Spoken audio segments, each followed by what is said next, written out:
Hello, everyone. Welcome to Talk Now Radio, listener-supported radio, where no topic is taboo.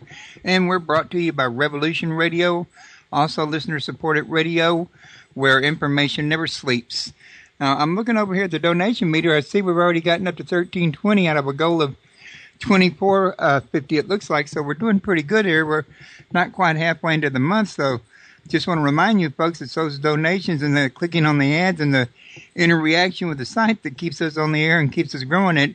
It also keeps out the advertisers that would have us be silent about certain issues or pull our advertising money if we weren't silent about those issues. So, it just keeps censorship out. So keep up the good work on that one. Today I'm going to have two different guests. The first one is, and I just had her name right up not 5 minutes ago, and now I'm getting mixed up about which pronunciation was it, so I might be fixing to stick my foot in my mouth here. But I'm going to say Elisa Medhus. And I know the pronunciation Medhus is correct because I read it in the email. And Perfect. Thanks. We're going to be talking about her new book, My Son in the Afterlife, and she's been carrying on a conversation and a relationship, a good working one with her son since he's passed on. We'll go into more detail on that in a minute. My second hour, we're going to be interviewing Kevin Himes. Y'all heard him last week for 2 hours. If you like the show then, you'll probably like it again today. We're going to be talking about America in trouble today during the second half of the hour. For those of you that want to call in, the number is 347-688-2902. If you want to learn more about my guest, you can go to her website, www.channelingerik.com, and that Eric is spelt with a K, just so y'all don't accidentally put in that C on that one. So, getting down to the nitty-gritty, that's the Elisa, right? Yes, sir. Okay. I'm going to quit messing my mind up here. How are you doing today? I'm doing fine. You can just call me Mama. A lot of people from the blog call me Mama, so you can call me anything. But yes, I'm doing fine today. How are you? Oh, I'm doing pretty good, a little better than usual. The breathing's been a little better today than it is usual, so I guess some of the weather has cleared up a little bit. That's good. So, what I usually like to do to break the ice is I like to have my guests usually tell us a little something about themselves and what got them interested in writing about the topic that they chose to write about, which in your case I would say is pretty obvious, but it's still an icebreaker. So if you want to give us a little update real quick, we'll get started. Sure. Well, I'm a physician. I've practiced in Houston, so you're a fellow Houstonian, I see. Practiced in Houston for over 30 years. I have 5 kids and a husband, and I say have 5 kids, but one of them passed away. He took his own life about 5 years ago. And that's when I started my journey from being skeptical about the existence of an afterlife to fully believing that there is one. That's an interesting story. About 3 days after Eric died, of course, we were all just so devastated. I just can't tell you the level of pain I didn't even think was possible. 3 days afterwards, I get a call from my father. He's an atheist. Both my parents are atheists, which made me even more of a skeptic, of course. He called to say that Eric just appeared right in front of him, stood in front of him while he was sitting in his chair reading the newspaper, and then Eric turned into his little boy self and crawled up to his lap. So my father, I'm talking about a militant atheist here, said, "I'm so startled, I don't know what to believe." So that got me to wondering, maybe Eric is not gone forever. And that's when I embarked on my very long and winding and often bumpy road to the realization that there is life after death, without a doubt. Well, I was going to ask you if he came looking for you, if you went looking for him, but from what I'm hearing, you went looking for him. I did. Well, the first thing I did is, as a physician, my whole education is steeped in science. So the first thing I did was read everything about quantum physics, studies on the survival of consciousness after death, near-death experiences, you name it. But then I ran out of stuff to read, or I ran out of stuff that I could understand. Everything else was getting too complicated. So I I had heard that some parents will seek out the medium, usually out of desperation, to try to connect with their child. And I thought, geez, I just don't know what else to do. I'll try it. Now, you're talking to a person who used to view these mediums like they were gypsies hunched over crystal balls, okay? I did not put very much stock in them. But I did try, and the results were just amazing. I mean, for example, Janie Butler, the one I primarily use, she didn't even know I had a son. Certainly didn't know I had a son who had killed himself. And she said, well, your son Eric's here. He said that he shot himself.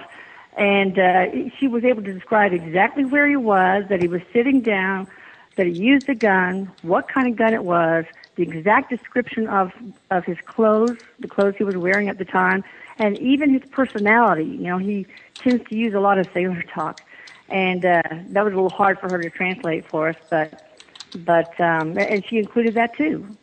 So that was it. I thought, well, I'm going to continue this. And so at the same time, I was writing a blog, the one you mentioned, Channeling Eric, primarily to vent my grief and help others find a way to share theirs in a manner that they can be supported. And I started sharing some of the things that Eric said in our session, and then the next session, and the next session. At first, all my questions were kind of personal, like why? You know, why did you take your life? What did we do anything wrong? Was there something we could have done to save you? But then eventually, after I was satisfied with all those questions, the answers to those questions, then I started asking about death. I mean, does it hurt? What was it like for you? What was it like crossing over? What does it look like over there? What do you do all day? Things like that. 20 questions. And, yeah, and eventually that became the book, where, you know, My Son in the Afterlife, where Eric does describe all that in very, very good detail. Okay, so the book is primarily a journal of the relationship that's been maintained between you two over the years? Right, and it talks about how difficult it was for me to truly believe, because I tell you, I would have all this evidence. I mean, I can tell you the crazy things that have happened in this house, or, you know, anywhere in my life since Eric died, should be undeniable proof. I'd be sitting in a chair, for example, and all of a sudden a yellow airsoft pellet will appear at the ceiling and then fall to the floor and bounce. Or a faucet will turn on right in front of us. Or a downdraft vent, you know, the one that sucks up all the smoke when you're burning your cooking, when I'm burning my cooking. Anyway, so every time that my husband came through from the garage into the kitchen, that vent would go up slowly and down slowly. And that happened several days in a row, but look, it wasn't plugged in. In fact, there was no power at all to the kitchen because it was gutted. We were remodeling at the time.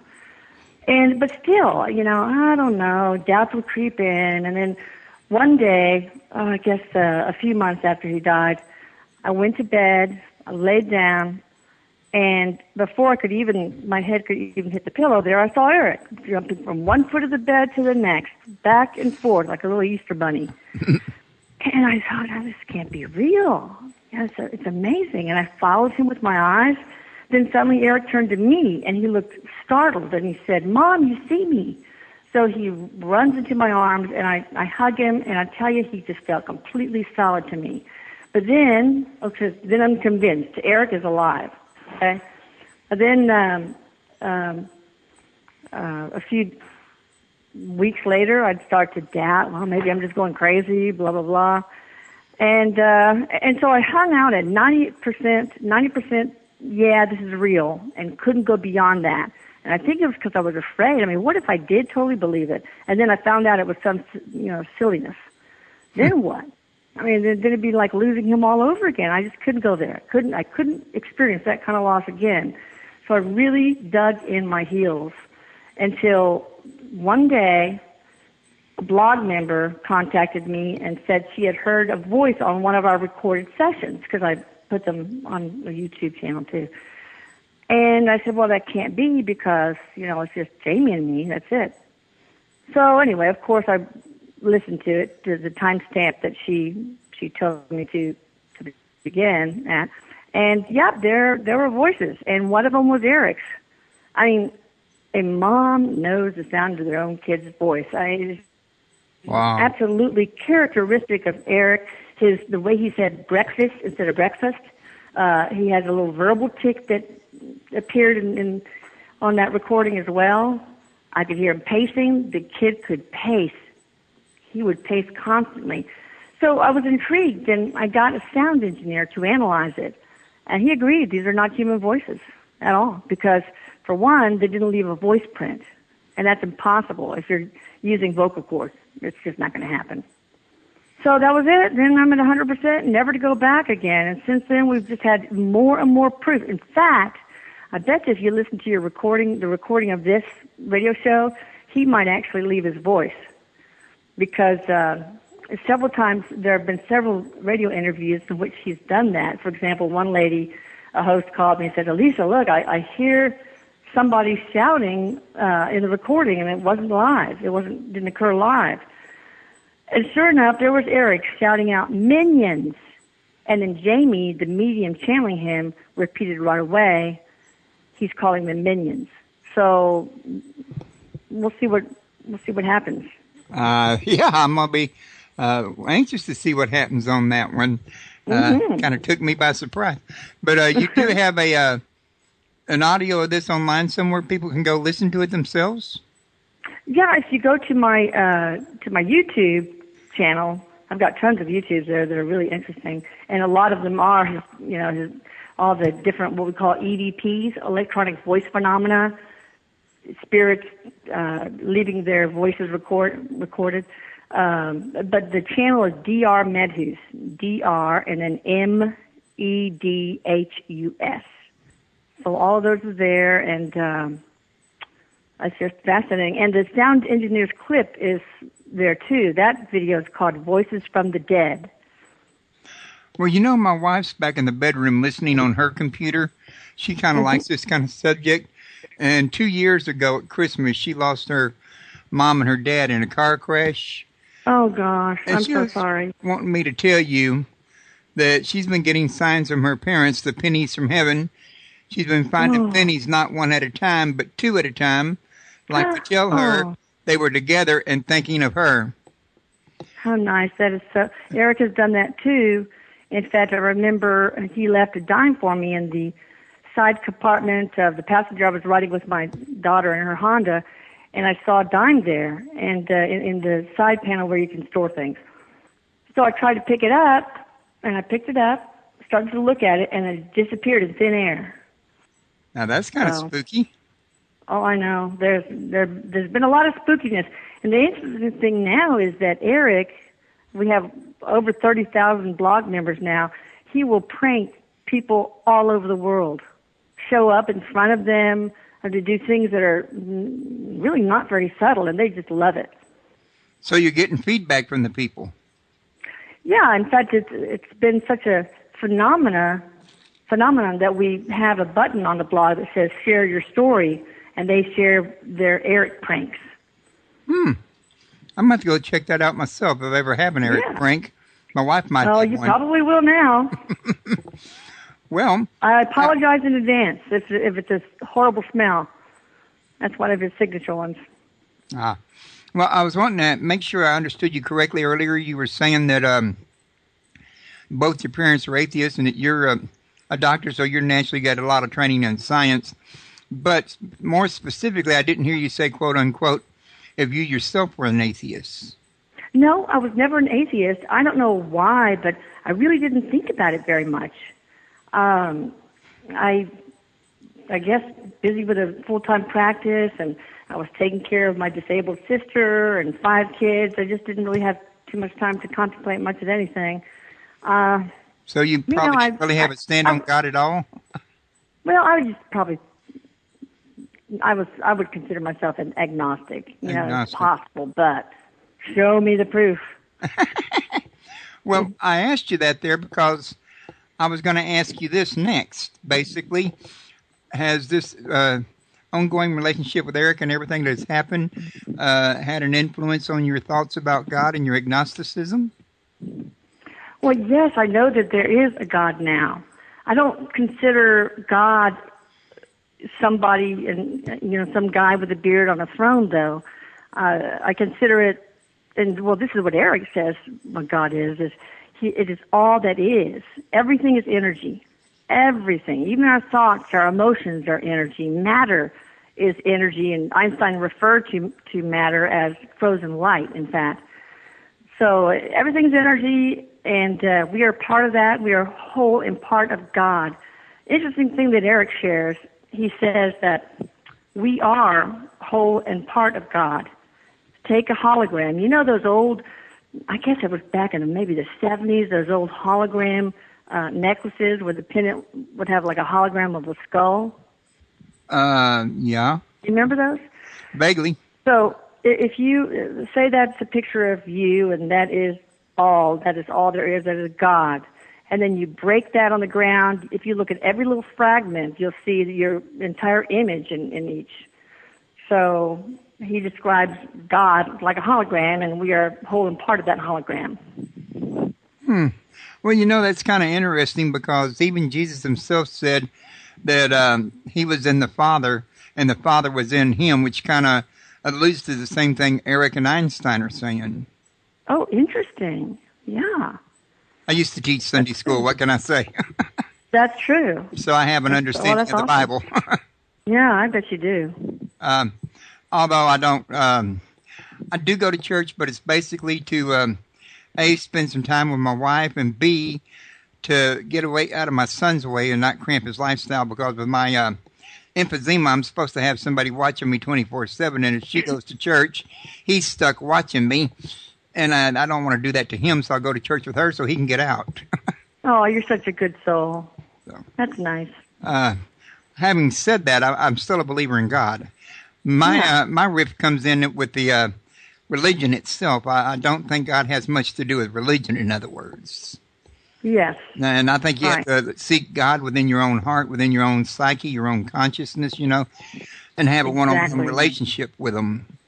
That's right. I agree. So, and I think organized religion does have a place, of course, but there's some times where it's often more about crowd control. They do serve a function. I mean, people can meet, they can fellowship, they have these, events, they can make friends. It's just as good as going to a family game room or anywhere else.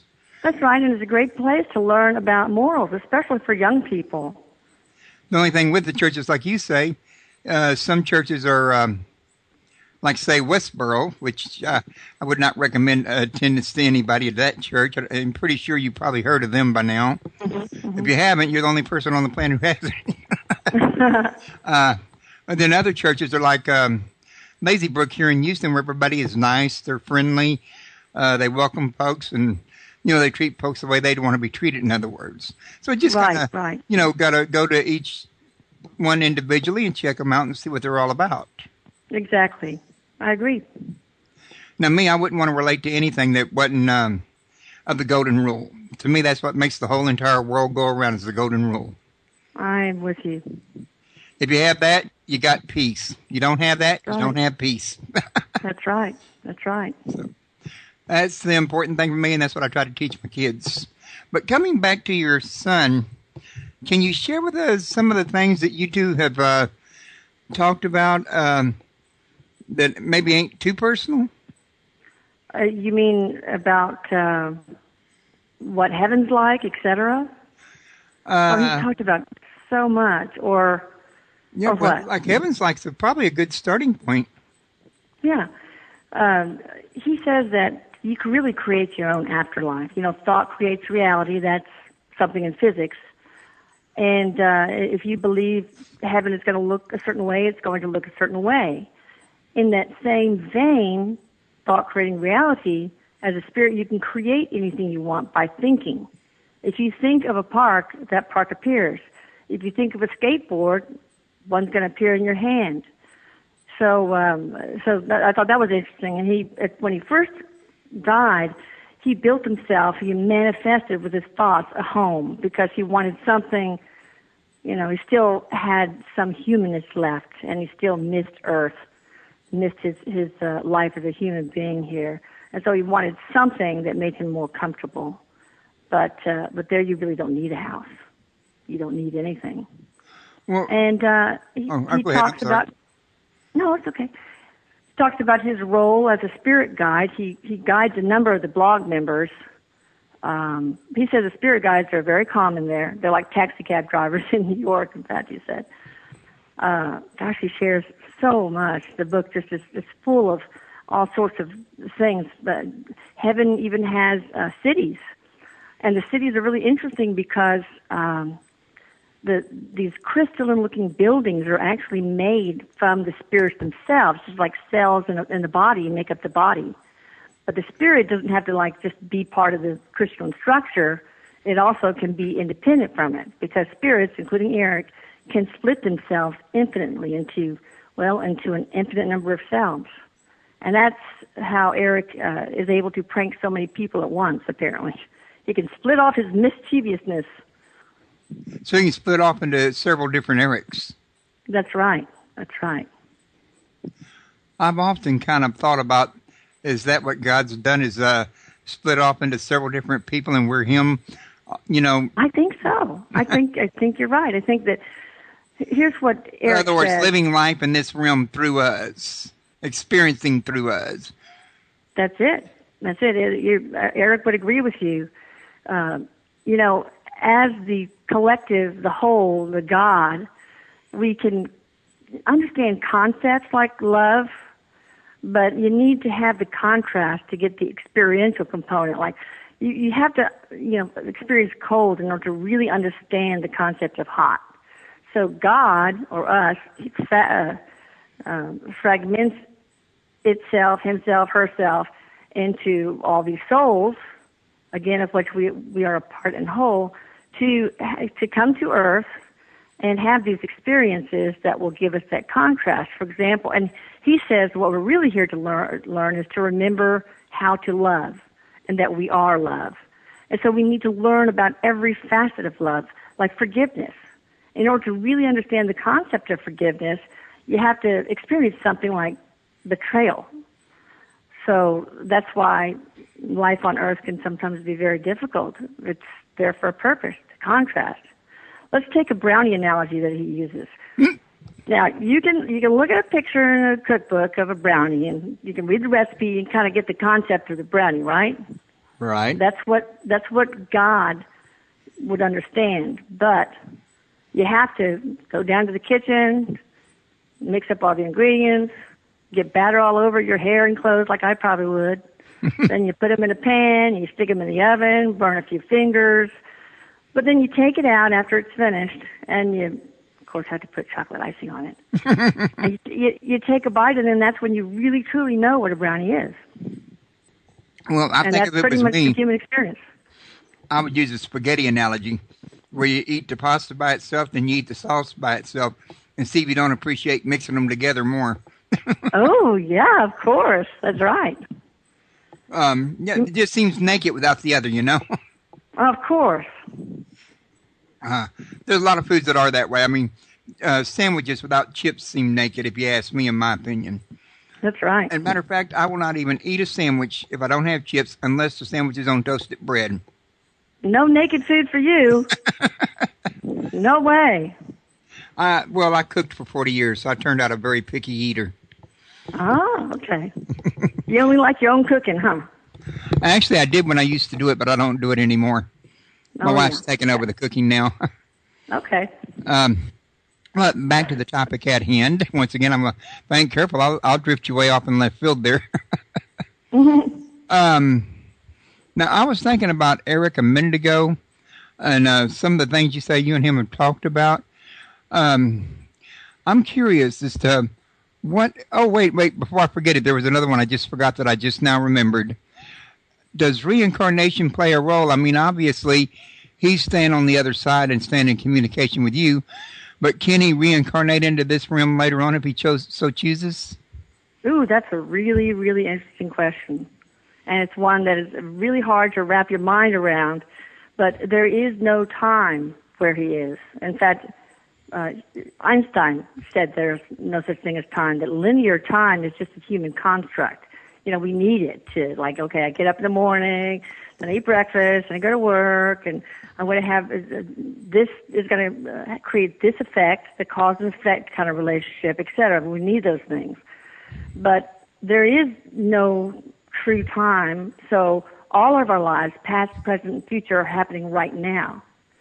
Now, the way he can describe it is, instead of a line of books, each book being a life, it's like a stack of books, and we just happen to be focusing our intent on the book we're living in right now, and yet those other books are still in the stack. Now, he also uses the wagon wheel analogy, and I think this is interesting because it shares how it dovetails into our human construct of time. You have a wagon wheel, okay? Your soul, your main soul, you are the hub, and at the same time, you're fragmenting yourself into different lives. You go down to spokes. Each spoke would represent a life that you're living. And when you die, the soul sucks back up into the hub, and another one comes out. But at the same time, the wheel is turning, and as it turns, it leaves a track, a linear track in the mud, and that's your linear time. So in all basic senses, he could be over there on the other side in a different realm, communicating with you whenever he decides to, while at the same time being reincarnated somewhere else here on this planet, and who knows how many other places he's decided to reincarnate at. That's true. And I'm sure you're living a life somewhere right now, maybe even in, who knows, another planet. You're living your life in the year, 2200 right now, and you're living your life in 400 BC right now, too. So I was just fixing to come to that there. I figured if it was true of him, it had to be true of each and every one of us. Yeah, exactly. So we all may not even be our main person. That's right. Well, actually, our main person would be God. Yeah, that's right. Which, to me, consciousness is God. Yes. Not everybody would agree. Some people would say the universe, but the universe being alive and what it is, or the better term to me than universe would be creation, since there's many universes and only one creation. That's right, yeah. I would say that if you refer to creation, and creation is alive, it's the consciousness of the creation that you're referring to as God anyway. Yeah. I mean, in the end, if you think about it. Of course, that's human reasoning coming up with that, too.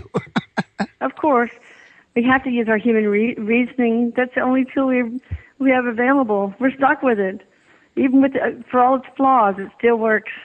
Well, if God is consciousness, then he has decided to put out this whole big creation and then embed parts of himself into, different matter as human, animal, plant, whatever, to give life to everything and to experience it.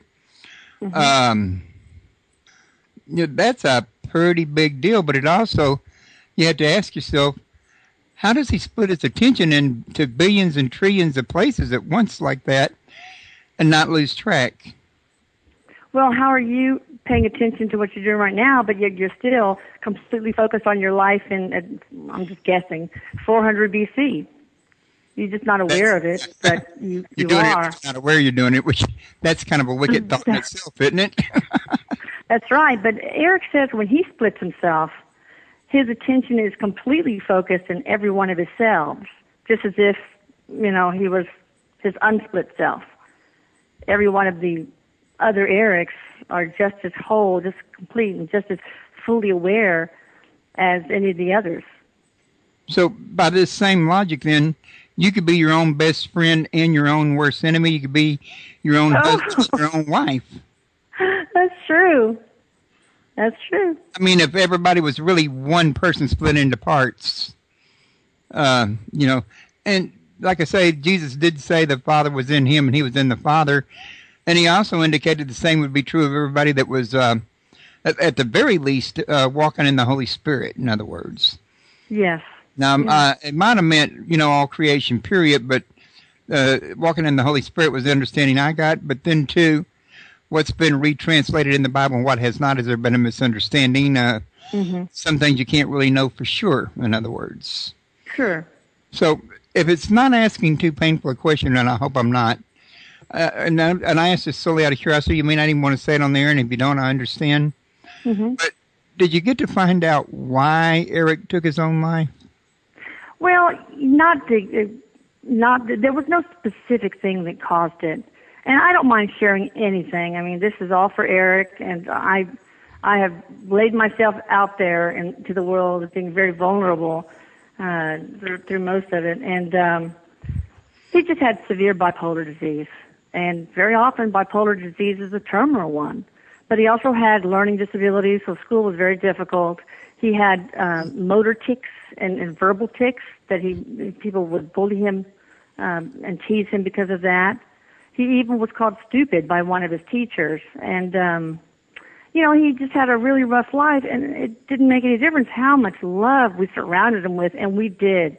Our family is extremely affectionate. Nothing seemed to work. We took him to a therapist every week, a psychiatrist every week. Was very close and is still very close with his siblings and his two parents. So, it was weird because he seemed like he was doing okay at that time. Right. And then, we left to go to lunch with my sister, who was visiting from California. She was about to leave later that day, and she didn't obviously leave. It ended up. And I said, do you want to come with us? No, I think I'll just chill here for a while. So I said, well, you're going to go to welding school. He wanted to become a welder, right? I said, no, I'm never going to go to that school again. And I didn't understand. I thought he was mad about school or something. And we drove maybe 5 minutes, and then the maid calls and said, Elisa, I heard a terrible sound, and I'm scared.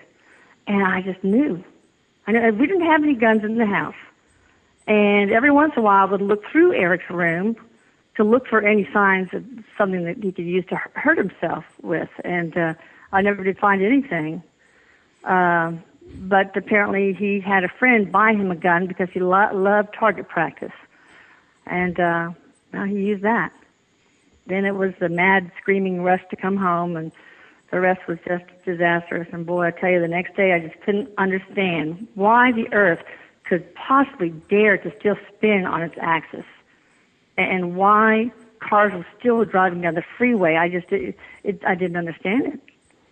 Well, can you tell me what Buckholder's disease is? I've never heard of it before. Oh, bipolar? Bipolar. Disease. I'm sorry. It sounded like you said Buckholders. Well, it's probably my Texas accent. You should be able to understand that pretty well now. We're fellow Texans. I do understand bipolar. Yeah. But you said he had something that he was a deadly disease. That couldn't have been bipolar, could it? Hey, what now? Didn't you say that he had a disease? No, the learning disability? Oh, no, no, I'm not referring to learning. I could have sworn I heard you say something about he had a disease that was killing him too, or something. No. It's just the learning disabilities, and then he had motor tics. He would, verbal tics. He would clear his throat all the time, and he would do certain twitches and stuff that made him appear odd to his peers. So yeah, I can imagine he probably didn't get along with everybody, and it's really a dying shame that people can't be more understanding in situations like that, and nobody ever walks a mile in anybody else's shoe anymore, you know? Well, it was supposed to happen. This apparently, before you go into a body, down that little wagon wheel spoke, you plan your life you plan the contrast into it. Like, for example, hey, I want to learn about forgiveness. Will you come be my best friend and then betray me?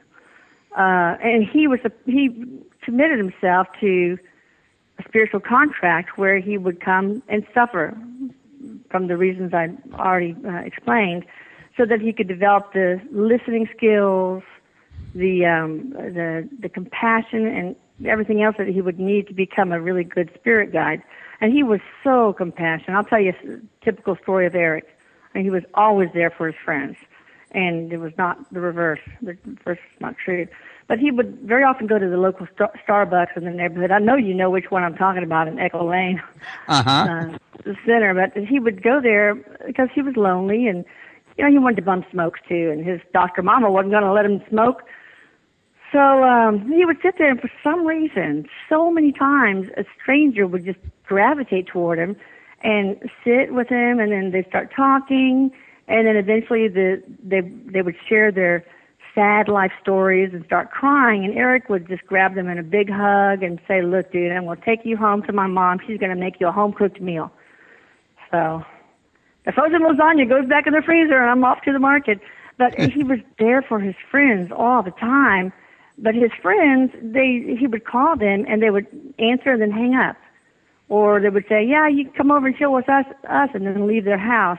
So it was very painful for him. He felt very lonely, and family just isn't enough, especially with a kid that age who had just turned 20. You need your peers. You need your friends. Yeah, 20 is a time when you're just now getting out from underneath your parents' rules, so to speak. Influence is really more what I'd call it. Well, in some cases, rules. Some parents are tyrants, but nonetheless, you're learning about yourself. You're getting to feel what it is to actually have freedom, to be able to do what you want when you want. No more bedtimes and some of that there stuff. And having somebody to share with during that time when you're wanting to go out and eat and go to the movies. You just got you a job and started making money to afford that stuff more often, and it gets boring by yourself. I can see where, peers is plays an important role. Yes, sir, it sure is. But then too, not everybody, people can be so picky about who they're friends with and who they hang out with, and sometimes for some of the wrong reasons. In other words. Oh yeah, of course.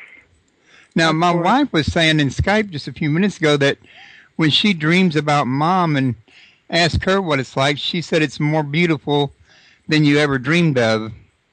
So I guess she's been talking to her mother in her dreams. I bet she's having lucid dreams. They could be. That's interesting. He talks in the book, and to tell you the truth, I haven't read it for so long, I can't remember exactly what he says, but about lucid dreams, your consciousness, your energetic body, your soul, actually does stay attached, to the body, and he tells me how it's attached to, which is really interesting. I'll tell you later. And you go where they are and you visit, and it absolutely feels real because it is real. You're in another reality. So she's experienced a lucid dream. That's just awesome. She also said she heard from someone else's mom and dad planned their life together before they came here and was planned for them to die together. It's been in the news not long ago about a couple that was married 75 years and died in each other's arms. Oh, that sounds like The Notebook. I'm not sure about, I just know it was a newspaper article that was online that was going around the web that was being posted on Facebook an awful lot. So, and then you got to sit there and ask yourself, me personally, I would, what about babies that don't make it through their first year, or they only make it 2 or 3 years, they're abused by their parents in a horrible way? Did these souls really want to come in and, be treated by their parents or other caregivers that way, or only to live? Very often, yes, because they're teaching a lesson. For example, if somebody comes in as a stillbirth, sometimes it's an agreement between the mother soul and the child soul to teach her something about loss. That's just one of many, probably infinite number of examples. And so they plan to come in that way. And when children die, and he talks a lot about children too, they haven't developed, when they're really young, they haven't developed any sort of belief system about life after death. So when they go back, it's just like going through a revolving door. Oh, hey, I'm back again. There's no white tunnel. There's no, wondering, wait, what's happening? So, and death is always painless unless you actually want to experience a painful death. And believe it or not, there are souls that, I haven't experienced the painful. Well, let me just go ahead and try that out on for size. You can count me out. I keep hoping to just go to sleep and not wake up. Yes, there we go. Sign me up for that one. That's the one. I'm too chicken for a painful one. Me too. I'll be honest about it. I'm too chicken for that. Me too. I don't even like going to the doctor or the dentist for that matter. I don't like going to the doctor either. Well, I'm noticing that we've got something like 15 minutes left, and I don't want to run out of time without giving you a chance to cover some areas that I may not have thought to ask about. Well, one thing I wanted to share is, Eric talks a lot about the science behind things, and he says, for example, that the soul is made of neutrinos, and those are tiny little particles. I believe, I might be wrong, but I believe they discovered them because they were the particles that could pass through lead onto some sort of detector.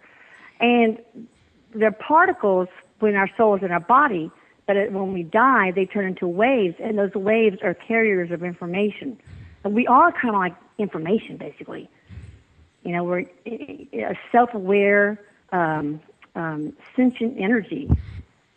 So, and then he also says that the soul is attached to each cell in these little hollow structures called microtubules. Now, microtubules in the cells are responsible for the structure, to help maintain the structure of the cell, but they also have some role in cell division. So when you die, there's this friction between the energy inside that hollow tube and the energy of the soul that builds up and builds up until pop, it snaps off and it's free from that cell.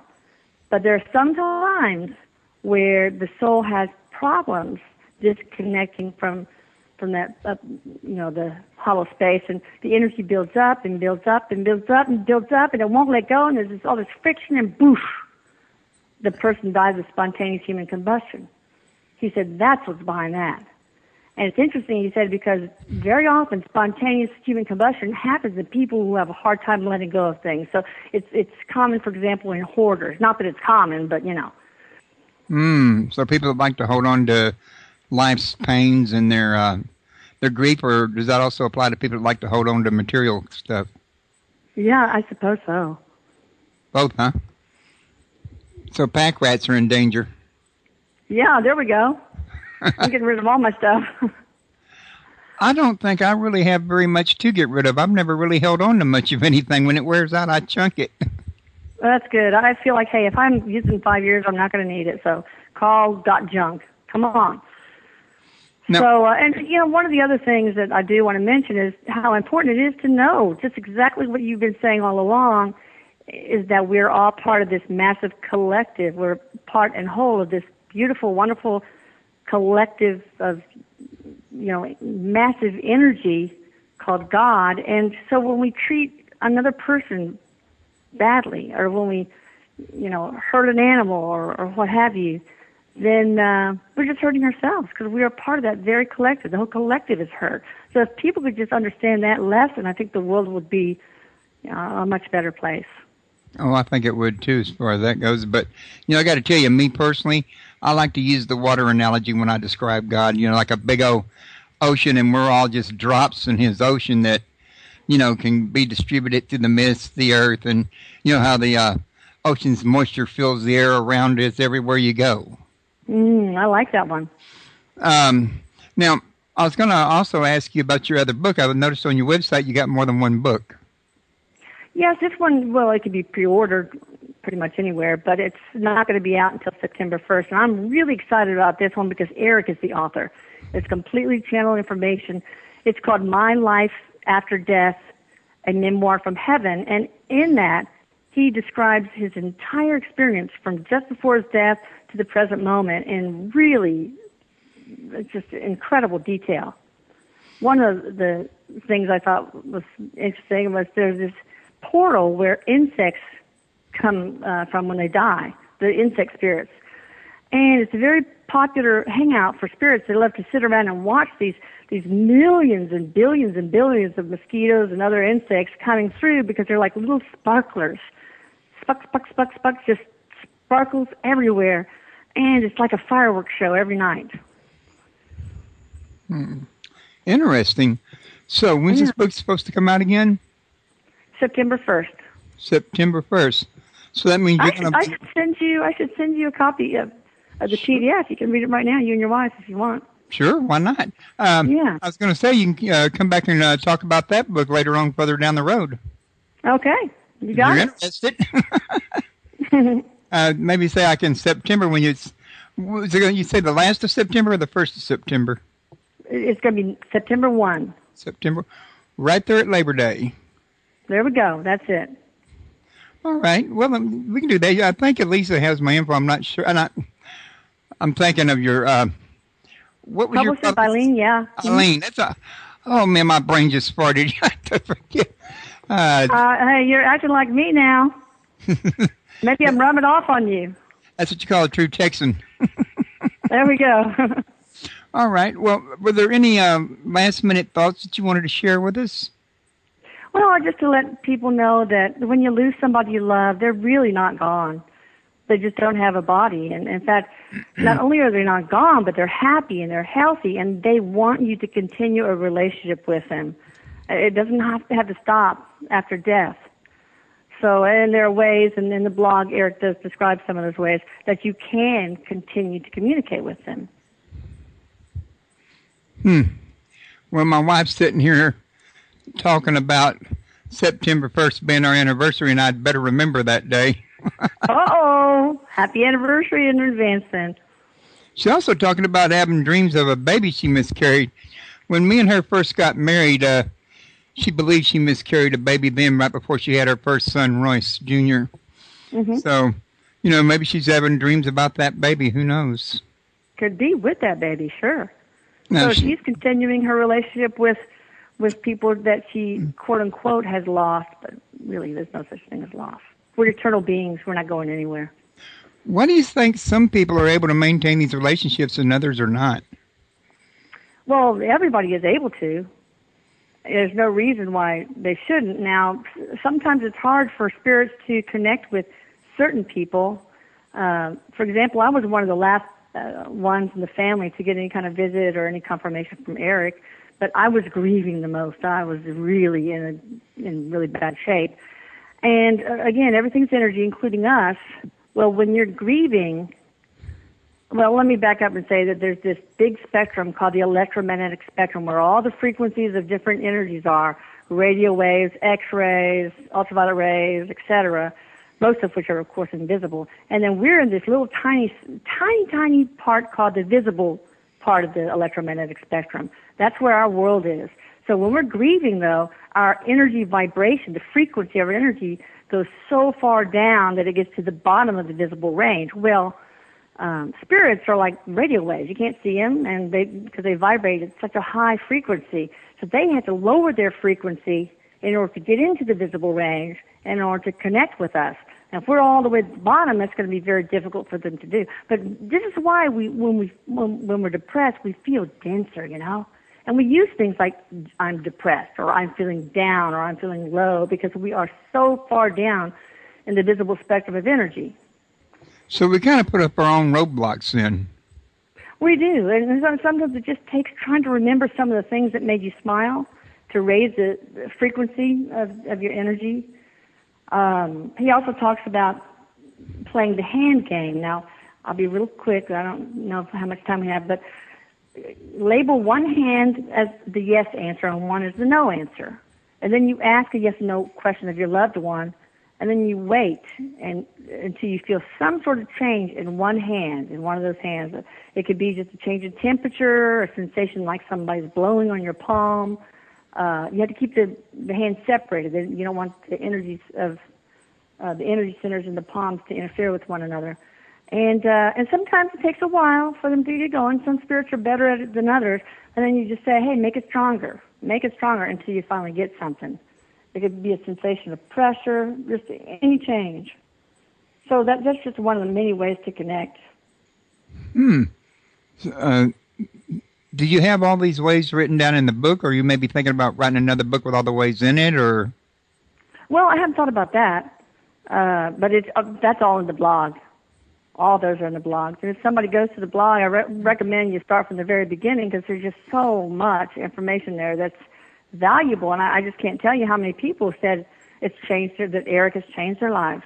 In some cases, actually literally saved their lives. One guy wrote a comment a few months ago that said, I was planning to kill myself today, but after reading this post, I want to live.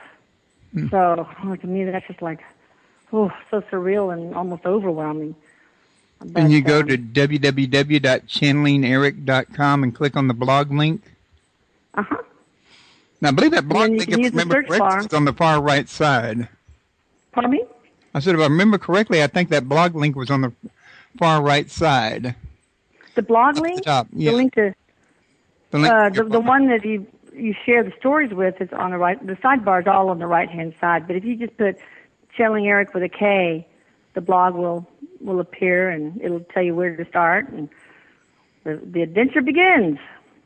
And the adventure begins. And what was that? I think it was on Babylon 5 when that Kosh, the Borline, after that one point said, and so it begins. Yeah, that's it. I like the way he said it, the tone of voice he used and everything. I think it was when they found out that a certain race, I think it was the Shadows, was coming out of hiding or something. In other words, getting ready to attack or something to that effect. Mm-hmm. I haven't seen the series in a long time. I got the collection, but now that my boys have moved out, I just don't watch it much anymore. Yeah. So, That was a fun thing for you to do together, huh? well, I think that's why I didn't, because we always did do it together, and it's just not the same thing to do it by yourself now. You know what I mean? Exactly, yeah. I I'm understand. pretty sure you had stuff like that with Eric. Oh, yeah. We were really close, very close. And I mean, he could share anything with me. He could talk about anything with his mom, even sex. It didn't make any difference. well, guess what? They're just telling us it's the end of the show right now. Oh, all right. Thank you for coming on and talking to us, Elisa. It's been a real pleasure. You're a very interesting guest, and you got an open door here. All you got to do is let me know when you're ready to come back, and we want to be in touch with you about the new book coming out. All right. Well, thank you, and the offer stands with me too. You're welcome anytime. And you've been a great host. Thank you. Thank you. I appreciate it. Bye. Bye-bye.